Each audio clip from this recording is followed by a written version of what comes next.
Olá, quero desejar bom dia para todo mundo que já está aqui na nossa página, um bom dia especial ao Guilherme Boulos, que a gente tentou fazer essa conversa ontem, Guilherme, muito aguardada pela nossa militância, enfim, por quem acompanha a nossa página, mas tivemos um problema técnico, então o Guilherme se dispôs a conversar hoje com a gente, então queria agradecer ao Guilherme, meu amigo, Guilherme, que é o principal dirigente da Frente Povo Sem Medo, do MTST, foi candidato à presidência da República, é pré-candidato a prefeito de São Paulo.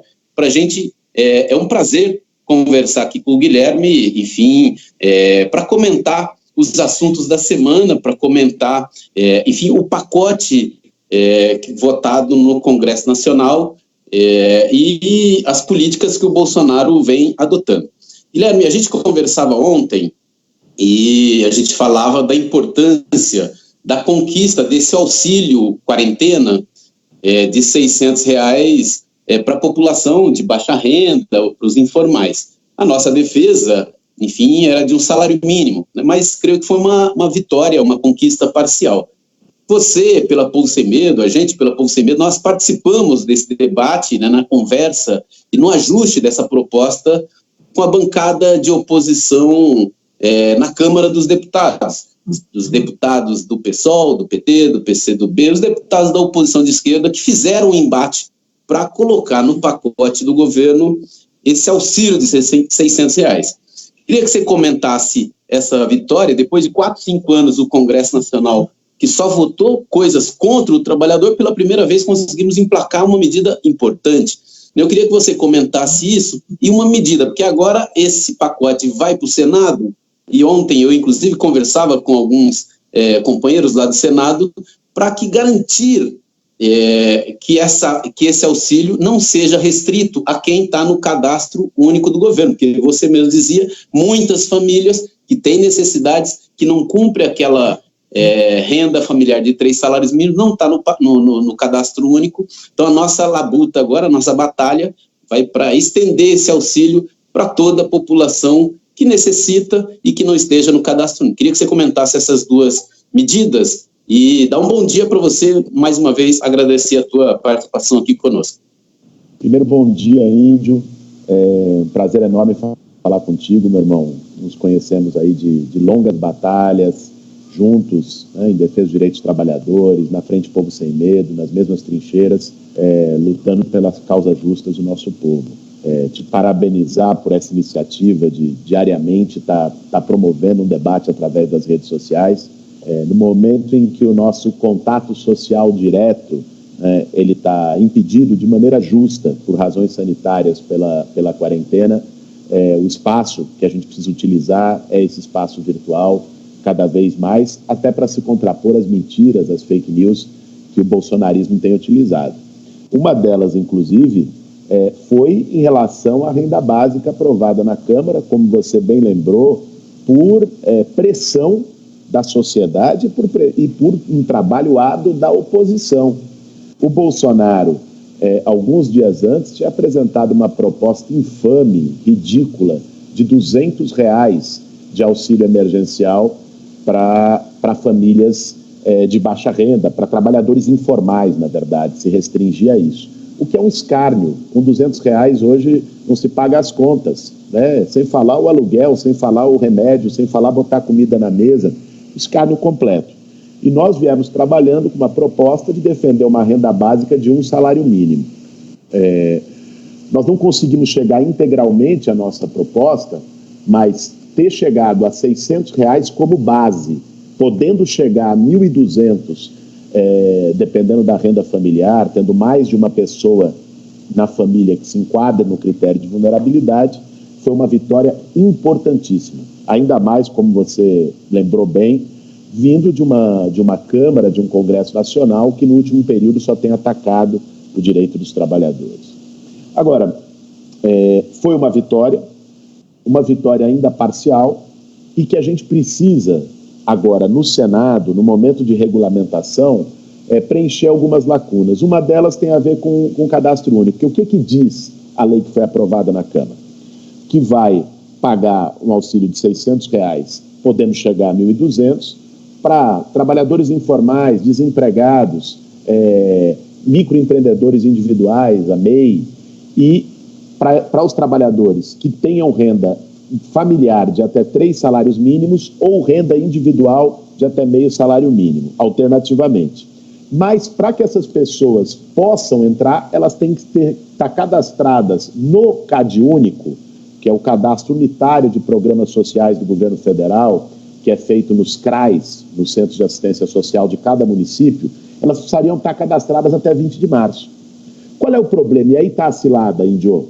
Muita gente pobre, miserável, né, que trabalha de dia para comprar o jantar, que está com renda zero, que está desempregada, não está cadastrada no CadÚnico.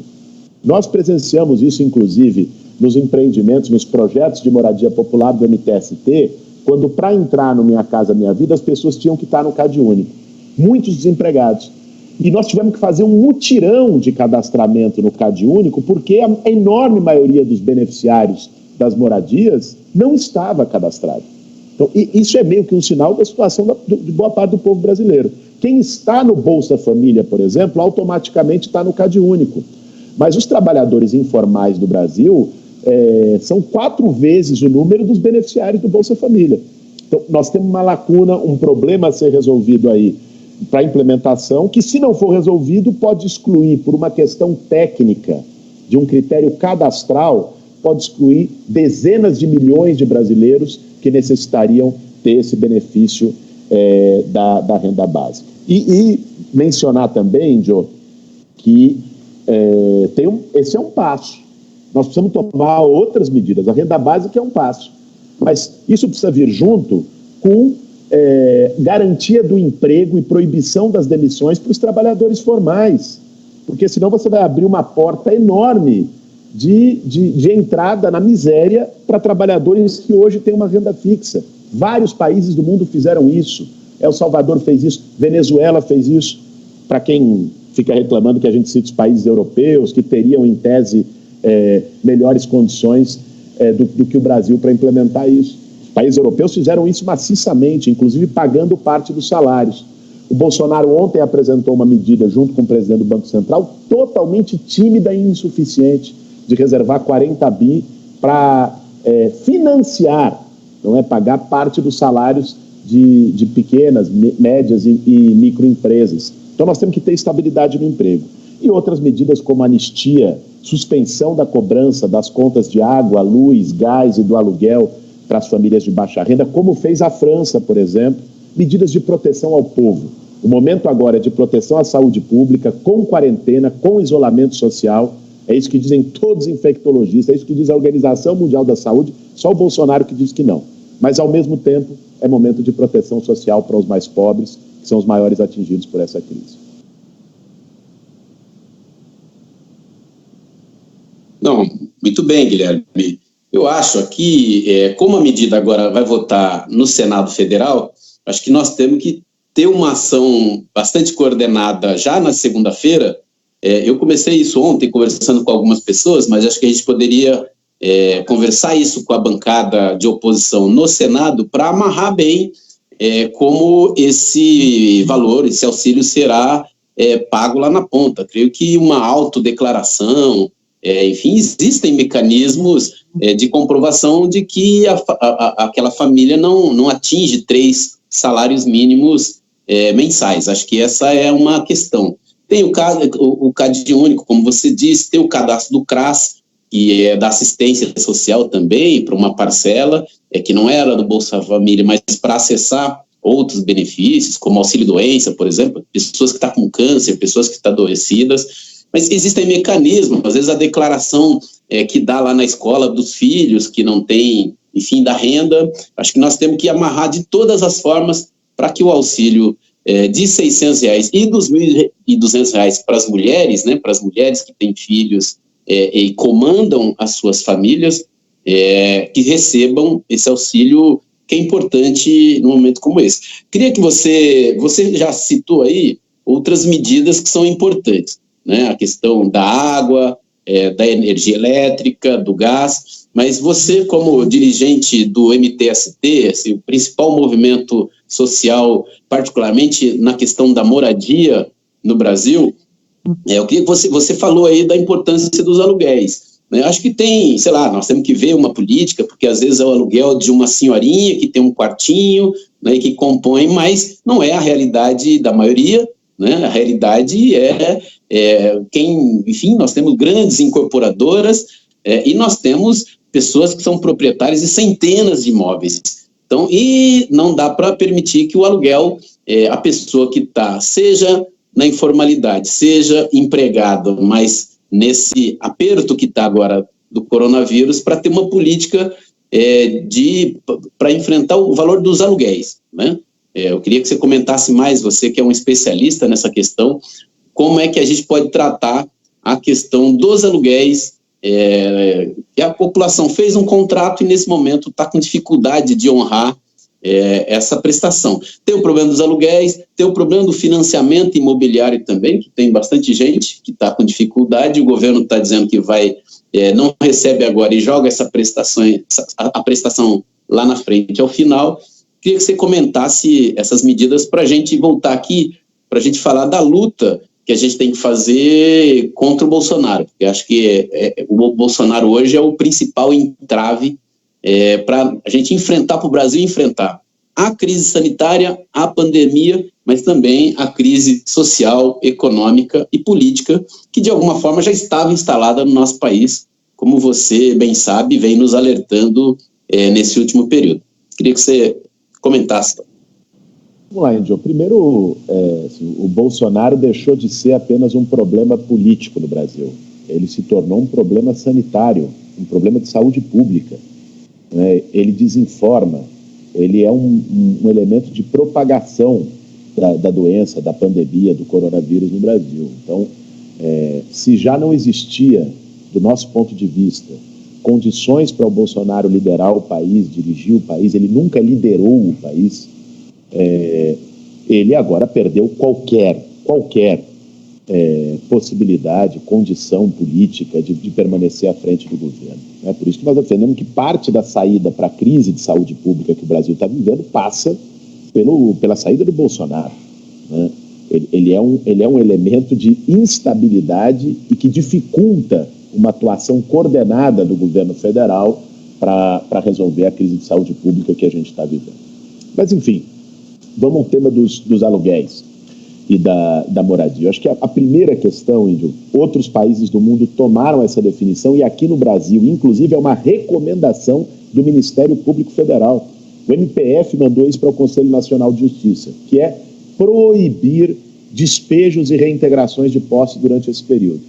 E quando nós estamos falando em despejo, não é só o despejo coletivo de uma comunidade inteira que vai lá, a polícia e faz reintegração. Nós estamos falando também dos despejos individuais, de pessoas que não conseguem pagar aluguel, devem 2 meses, 3 meses e acabam sendo despejadas por razões contratuais.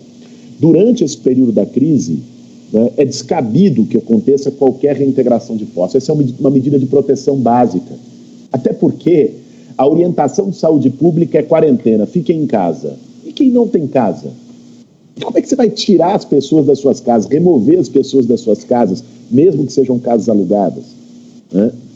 Eu tive essa semana, Índio, lá com o padre Júlio Lancelotti, no centro de São Paulo, na região da Moca, onde ele tem um trabalho extraordinário com a população de rua, e é, assim, desalentador, é um negócio, assim, indignante. Você vê centenas de pessoas amontoadas nas ruas, sem qualquer tipo de política de acolhimento, jogadas, né, sem qualquer oportunidade de se defender de maneira eficaz da doença. Então, o tema da moradia, nesse caso, se torna também um tema de saúde pública. Isso em relação aos despejos, mas também em relação aos aluguéis. Você diferenciou muito bem. Uma coisa é o cara que está lá na comunidade, que tem um cômodo em cima, que tem um cômodo nos fundos e aluga esse cômodo para uma outra pessoa que está precisando. Isso é uma coisa. E esse cara, às vezes, até tem a renda do aluguel, também é o que ele usa para poder comer. Esse é um caso. Outro caso são as redes de especulação imobiliária, de grandes imobiliárias, de fundos imobiliários, de incorporadoras, que alugam centenas e milhares de imóveis, né, nas grandes cidades brasileiras. Essa turma, se ficar 3 meses sem receber aluguel, não vai faltar nada para eles.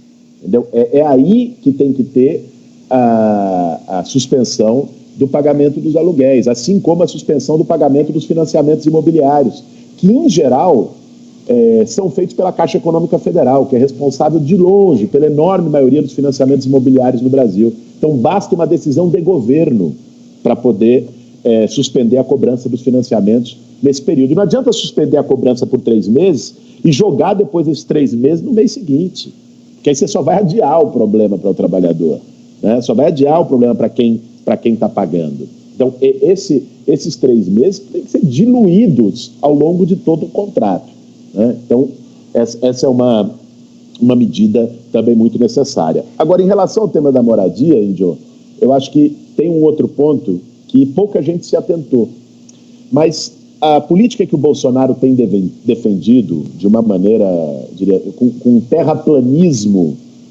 epidemiológico, que é a história do isolamento vertical, que nós vimos o resultado trágico que teve na Itália. O que é o isolamento vertical que o Bolsonaro defende? É você fazer quarentena apenas dos idosos, das pessoas que estão em grupos de risco, ou seja, imunodeficientes, idosos, e o resto da população vive normalmente, trabalha normalmente e vai para a rua. Agora, o isolamento vertical, para além de não ser recomendado pela OMS, de ter resultados desastrosos, ele no Brasil seria impraticável por uma questão de moradia. Como é que você vai isolar os idosos, gente? Sobretudo os idosos pobres, que vivem na mesma casa, que vivem muitas vezes no mesmo cômodo que o resto da família. O que você vai fazer? Vai criar um campo de concentração para idoso? Qual que é a ideia dele de isolar idosos?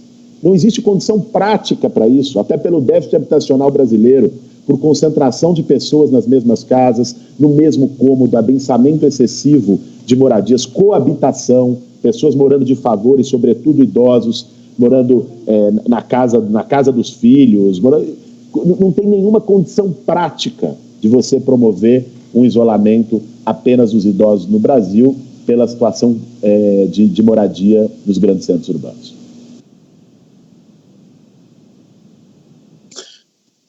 Não, muito bem, viu, Guilherme? Eu queria aproveitar aqui, nós estamos com vários, mandar um abraço aqui para quem já está acompanhando a gente aqui, Alcione, a Cláudia Lima, o Wagner Cabanal, que é bancário aí da Zona Sul, o Dal Almeida, Valdeci Brandão, Alexandre Caso, Marcilon, lá de Valparaíso de Goiás, José das Couves, Paulo Henrique Santos, Sérgio Augusto Sobrinho. Sérgio é do Conselho Municipal de Saúde, é bancário, enfim. Estamos aqui, o nosso pessoal da questão indígena também. Você esteve lá no Jaraguá, nos encontramos lá no Jaraguá. Zenilde, Ana Leal, Ricardo Sarava, Big, sempre o Big. Aí. Abração para o Big. Mandar um abraço. Graziela, Kel, enfim, a Shirley, Marcelo, Márcia Santos, Jorge Luiz Mangolini. É possível cadastrar no cadastro único por internet, eu tenho que ir lá? O que está dizendo aí, Jorge Luiz, é que precisa procurar o responsável pelo cadastro único na sua cidade. Então, mas claro que ainda vai votar no Senado, mas é importante saber na sua cidade quem que é responsável pelo cadastro único. Toninho de Jesus aí como é que é? De Embu das Artes, nosso amigo. Daniela, Zenilda, Maria Luciene, Camila Ribeiro lá de Campinas, Rufo, Cacá, enfim, Jusilene, Edu Ramos, Maicon, depois a gente falar mais, bastante gente aqui nos acompanhando, Guilherme, você é uma pessoa, enfim, que é uma referência para todos nós, para vários de nós. Quando a gente anunciou aqui que a gente ia ouvir você ontem, a turma falou, que ruim, ficamos aqui até 10h30 esperando, mas o Guilherme se colocou à disposição para conversar hoje aqui com a gente. Guilherme, você dizia, eu acho que isso é muito importante, porque essa propaganda que o governo fez, inclusive com vídeos, patrocinado pelo governo federal, para dizer que o país não pode parar e para mandar as pessoas circularem na rua e ficar, enfim, levando o vírus de um lugar para o outro, né? Que é uma irresponsabilidade. Como você disse, isso foi adotado em outros lugares. Nós entrevistamos aqui, no domingo passado, uma brasileira que mora na Itália, enfim, já há um tempo, a Cidinha, e a Cidinha conversou com a gente e nos contou muito bem. Ela é historiadora, está fazendo doutorado lá na Itália, e ela nos contou do risco desse processo que a Itália viveu de fazer esse confinamento, digamos, aos poucos, né? Parava uma parte, aquela coisa, a orientação do governo central a algumas regiões, algumas províncias têm autonomia e faziam o que queria, e não houve um confinamento, uma quarentena geral, como a gente tem defendido aqui, né? E para isolar a população e impedir que a propagação seja numa velocidade tal que vai colapsar o sistema de saúde, enfim. E o Bolsonaro insiste nessa campanha genocida dele, uma campanha assassina, né? Nos parece que ele quer depois dizer, bom, se morreu muita gente, ele vai dizer, não valeu nada o confinamento. Se a gente, com o confinamento, com todas as políticas, né, e com todo o esforço que está sendo feito, se a gente conseguir reduzir o número de mortes, ele vai dizer, tá vendo, era uma gripezinha e tal. Eu acho que esse cenário está meio descartado, né?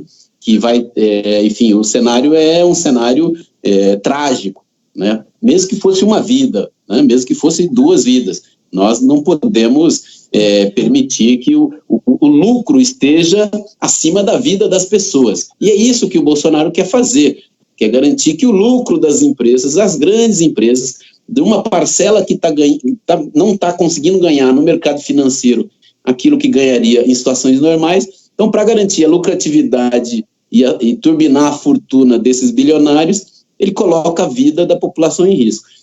Então, para a gente, está se construindo um consenso razoável, né, entre vários setores que segue a ciência, né, que aqui não tem nenhum elemento político em tese, né, é uma orientação da ciência, orientação da área médica.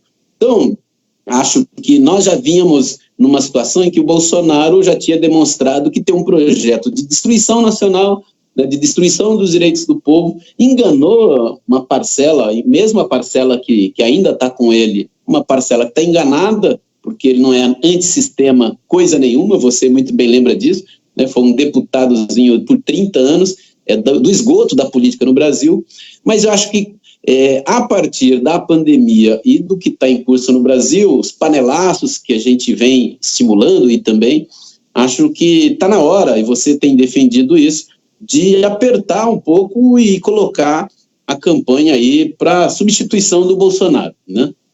Nós não podemos fazer manifestação de rua, né? Enfim, a Frente Povo Sem Medo não pode chamar as manifestações de rua, o MTST não ia fazer, inclusive, encontro esses dias, né? Agora, não pode fazer isso porque não pode ter aglomeração, mas nós temos que constituir essa rede de solidariedade e uma rede, enfim, porque a política agora está na virtual, mas desenvolver, enfim, defender a interrupção do mandato do Bolsonaro e, na minha opinião, novas eleições, mas queria que você comentasse isso, a luta contra o Bolsonaro e a luta para a gente substituir esse governo que já vinha desmontando o país, desmontando o Estado, e agora ele se tornou um risco, né, à sobrevivência da população brasileira. O mundo inteiro está contra o Bolsonaro, né?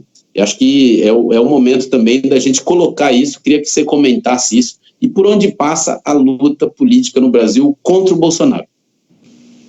Olha, Índio, nós precisamos partir do fato de que o Bolsonaro não tem nenhuma capacidade de governar o Brasil e de liderar o Brasil no momento de uma crise humanitária tão grave como nós estamos vivendo.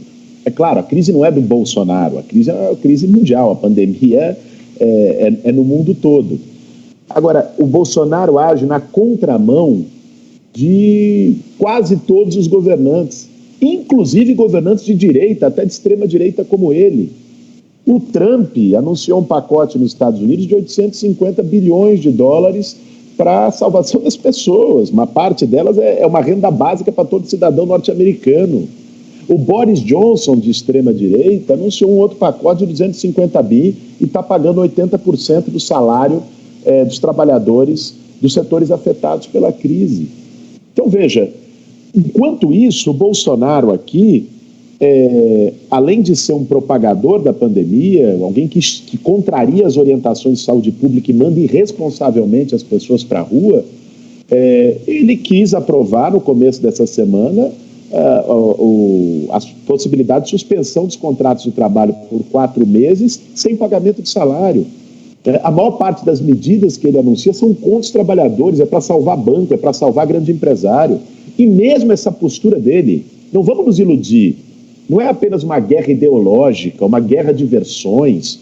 O Bolsonaro está defendendo que as pessoas todas saiam para a rua para ir trabalhar, porque ele está atendendo o interesse do dono da Madeiro, lá do restaurante. Ele está atendendo o interesse do velho da van. Ele está atendendo o interesse dos grandes empresários que estão em torno dele, né? Que tem a concepção de que pode morrer 5 mil, 7 mil, como disse aquele Scroque, né? E o que importa quando ele fala a economia não parar, o que ele está dizendo é o lucro dele não parar de entrar. Então, é esse tipo de interesse que o Bolsonaro está atendendo contra a população brasileira. Ele comete um crime humanitário, um crime de lesa pátria. É mais do que um crime de responsabilidade, né? Por isso, eu tenho ouvido muita gente dizer, mas não é hora de falar disso, nós estamos no meio de uma crise sanitária, deixa passar e depois a gente resolve. Olha, gente, o Bolsonaro, nesse momento, ele é um causador de mortes. A política dele, inclusive, pode levar a uma tragédia em proporções de centenas de milhares de mortes no Brasil, se ela for seguida. Então, o momento, inclusive, para evitar uma tragédia maior é justamente esse. Então, eu estou entre aqueles que acreditam que o Bolsonaro não tem a menor condição de continuar a presidência da República. Se tivesse um pingo de dignidade, renunciaria. A renúncia dele seria o caminho mais rápido e menos doloroso para o país, para poder lidar de uma maneira minimamente racional com essa crise. Veja que nós não estamos falando aqui de esquerda, direita, governos de direita estão tomando medidas de acordo com a OMS, o que não é o caso dele. Agora, quais são os caminhos para isso, né? Eu acho que existem vários caminhos possíveis. Um deles, evidentemente, é um processo de impeachment. Só que nós sabemos que também o impeachment demora meses, né? O outro é a gente pressionar o Tribunal Superior Eleitoral, do meu ponto de vista seria a melhor saída para o Brasil, para que julgue os processos que existem de crime eleitoral do Bolsonaro, com fartas provas de fraude que ele cometeu nas eleições, que a CPMI da fake news reforçou e mostrou, né? Tem que ser julgado. Por que o TSE não julga isso? E o que diz a Constituição brasileira é que, comprovado o crime eleitoral, é cassação da chapa, sai o Bolsonaro e sai o Mourão, e novas eleições em 90 dias, ou no prazo que as condições sanitárias nos permitam. O caminho seria esse. Veja, nós não estamos aqui criando uma coisa mirabolante. Você tem, só nos disparos ilegais de WhatsApp, com fake news, que o Bolsonaro fez nas eleições, que hoje estão mais do que comprovados, quando pegaram as empresas, com as reportagens da Patrícia Campos Mello, que tem recibo, por isso que o bolsonarismo bateu tanto nela, que tem recibo ali do que foi feito, as empresas que pagaram, só ali, Índio, tem 3 crimes eleitorais. Financiamento empresarial de campanha, que é proibido. Caixa 2, porque isso não foi declarado na campanha dele. E terceiro, violação das regras de uso de rede social por disparos em massa, sem autorização e mandando fake news. Isso é motivo mais que suficiente.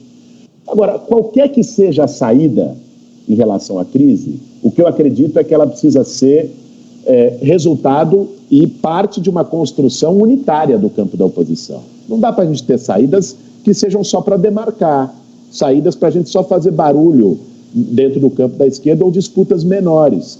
Eu acho que isso é pequeno para o tamanho da crise.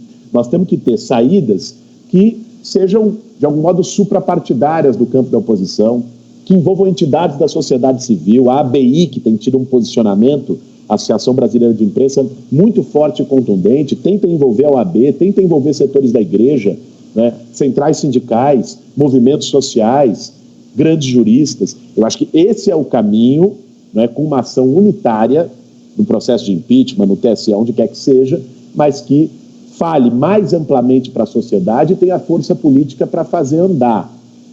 Nós não podemos, num momento como esse, de tamanha gravidade, centrar as nossas iniciativas políticas em disputas menores no campo da esquerda. Eu acho que a iniciativa tem que estar associada para derrubar de fato o Bolsonaro e para ter força com a construção de um amplo leque e de um campo o mais amplo possível que esteja disposto hoje a derrubar o Bolsonaro.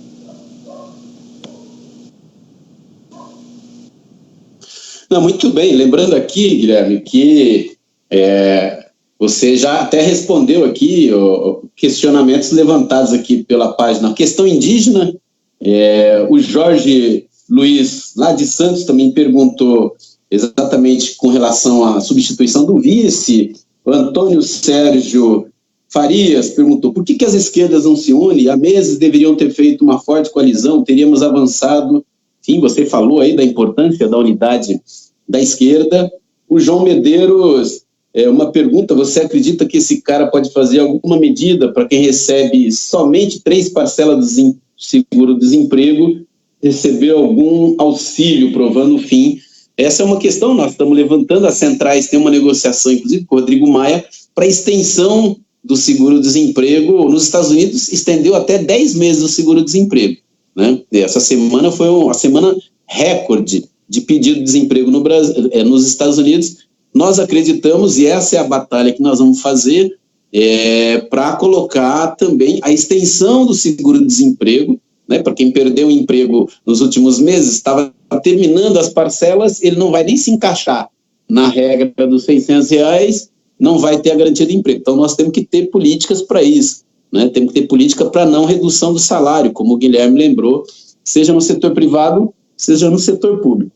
Guilherme, lembrando aqui também, mandar um abraço aqui, várias pessoas que entraram, o Marcos Cruz, o Silvio Cabral, aí de Cotia, nosso amigo também, Fátima Santiago, Nilza Pereira, dirigente dos Químicos Unificados, enfim, Cacá, Ticiane, Roberto Paraíba. Roberto Paraíba deve ser o nosso presidente da Associação dos Advogados Trabalhistas aqui.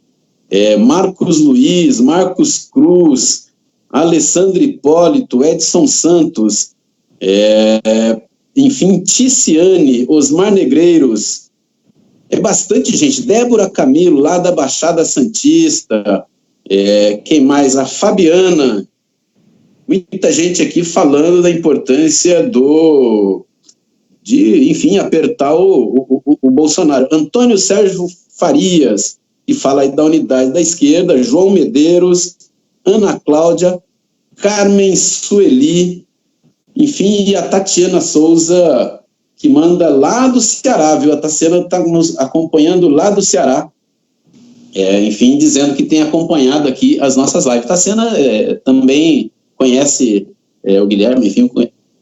Mas, então, Guilherme, eu acho que é muito importante isso que você falou sobre como é que nós vamos fazer o enfrentamento ao Bolsonaro. Bem, concordo com você, a importância do campo progressista, né, do campo de esquerda.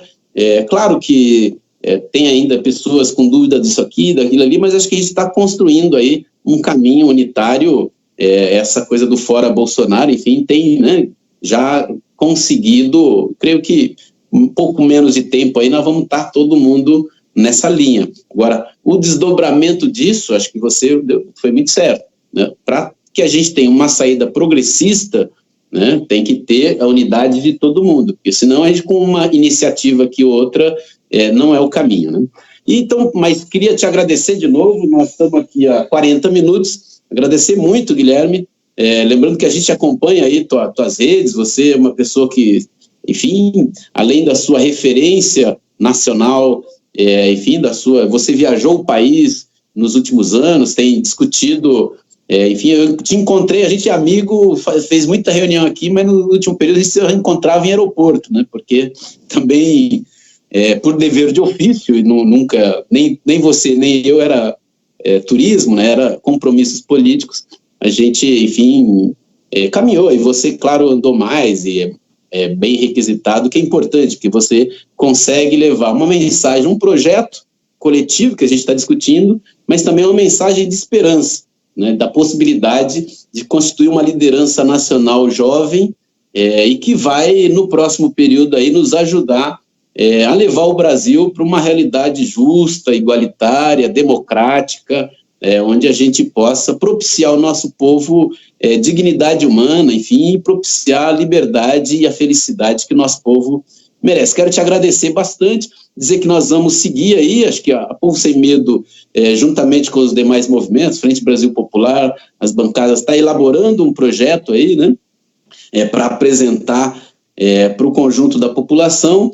Acho que a linha é essa, enfim, primeiro, a quarentena geral, né, não facilitar a propagação do vírus, não cair na esparrela do Bolsonaro, e ter políticas de proteção para quem está na informalidade, para quem já estava no desemprego, não permitir demissões no momento, né? Você disse aí, tem estados, países que estão socorrendo as pequenas empresas, há mecanismos de política monetária, de política fiscal, que podem fazer isso, né? É possível fazer isso. Está caindo por terra os dogmas neoliberais, né? Eu dei muita risada ontem, Guilherme, eu ri muito na fala, assistindo o Jornal Nacional defendendo as políticas do Roosevelt, né? O New Deal, o próprio João Dória, enfim, mas não vamos nem brigar com eles nesse momento, né? Mas que é engraçado né? Que a gente vem falando aqui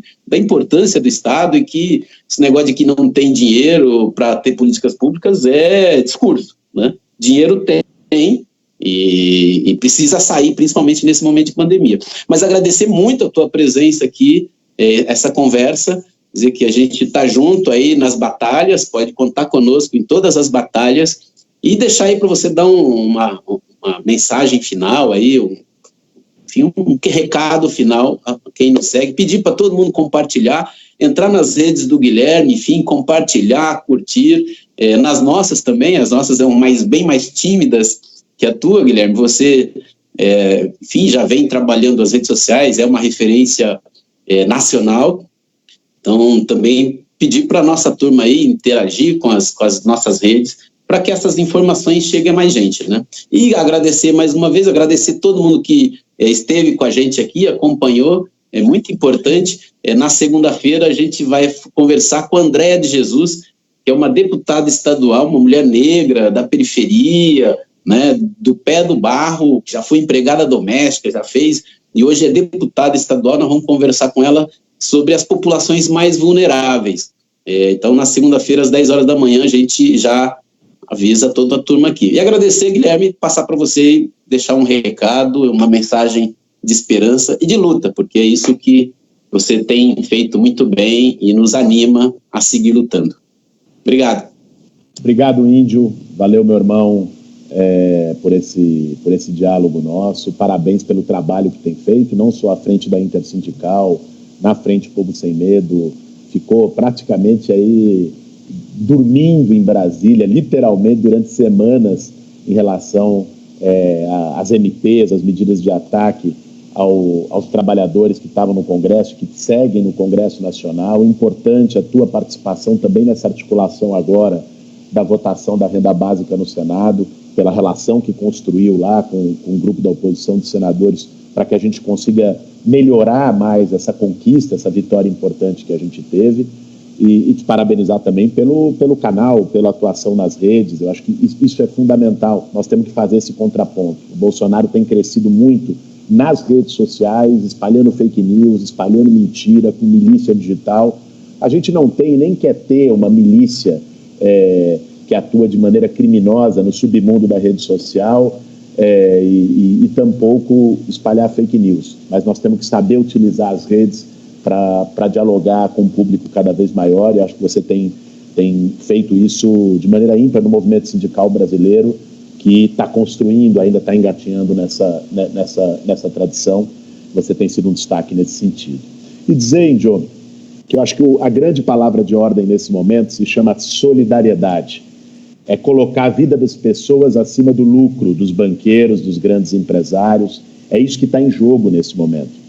Talvez a tragédia seja uma oportunidade para a sociedade olhar para si mesma, para a gente olhar para os caminhos que nós tomamos enquanto sociedade, para as escolhas que nós tivemos enquanto sociedade, e enfrentar o que nos trouxe até aqui, que é uma política que coloca o lucro acima da vida, é a política neoliberal, que destrói direitos, que destrói a capacidade de investimento público do Estado, que, como você bem falou, a crise também foi devastadora para esse tipo de política econômica.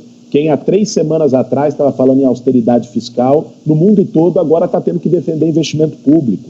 Então, que isso fique como uma lição, né? A importância da vida das pessoas está acima também desse pretenso equilíbrio fiscal, que não é aplicado quando se trata de pagar juros exorbitantes para o mercado financeiro, tirando do orçamento público. Então, é momento da gente enfrentar o cada um por si, os valores individualistas que foram se tornando hegemônicos na nossa sociedade.